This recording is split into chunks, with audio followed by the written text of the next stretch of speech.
గోపీనాథ్ విషయంలో నా మాగంటి గోపీనాథ్ సంబంధించి జూన్ 8వ తారీఖు నాడు మాగంటి గోపీనాథ్ చనిపోయాడు. జూన్ 8వ తారీఖు నాడు. జూన్ 28 నాడు వాళ్ళ తల్లిగారు పోయి పోలీస్ స్టేషన్ లో కంప్లైంట్ ఇచ్చాడు. జూన్ 28 నాడే. 8 తారీఖు చనిపోతే 25వ తారీఖు నాడు కంప్లైంట్ ఇస్తే పోలీసు వాళ్ళు చర్యలు తీసుకోలే.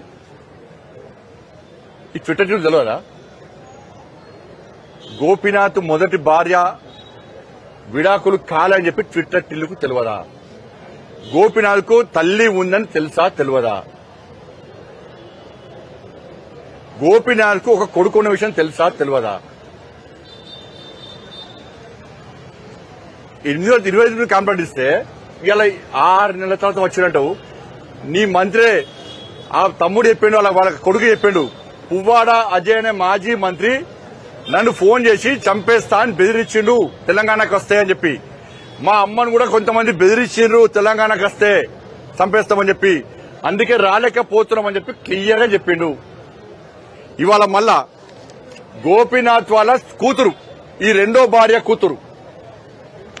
కూతురు ఏజీ హాస్పిటల్ డాక్టర్లకు ఏం రిక్వెస్ట్ ఇచ్చిందంటే, గోపీనాథ్ గారి యొక్క భార్య, మొదటి భార్య తల్లి వాళ్ళ అబ్బాయిని, వాళ్ళ అన్నను, వాళ్ళ తమ్ముడిని హాస్పిటల్ కు రానియద్దు, గోపీనాథ్ గారిని చూడనియద్దు అని చెప్పి రిక్వెస్ట్ లెటర్ పెట్టింది.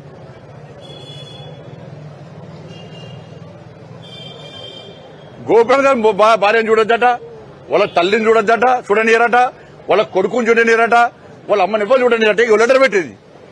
ఏజీ హాస్పిటల్ పోయి ఇలా రానియద్దని చెప్పి రిటర్న్ గా లెటర్ పెట్టింది ఈ సునీత గారి కూతురు. ఇది ముఖ్యమంత్రికి తెలియదా? ఇది నాకు వచ్చిన ఇన్ఫర్మేషన్ ముఖ్యమంత్రి కాదా? ఇది ఫ్యామిలీ మెంబర్ సర్టిఫికేట్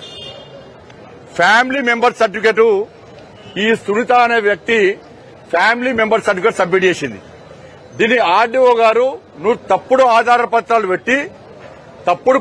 పెట్టి వాస్తవాలను దాచి ఫ్యామిలీ మెంబర్ సర్టిఫికేట్ తీసుకున్నావు కాబట్టి ఇది తప్పు అని క్యాన్సిల్ చేశారు. ఫ్యామిలీ మెంబర్ సర్టిఫికేట్ సునీత యొక్క ఫ్యామిలీ మెంబర్ సర్టిఫికేట్ కూడా క్యాన్సిల్ చేసిర్రు. ఇగో క్యాన్సిల్ చేసిన సర్టిఫికేట్.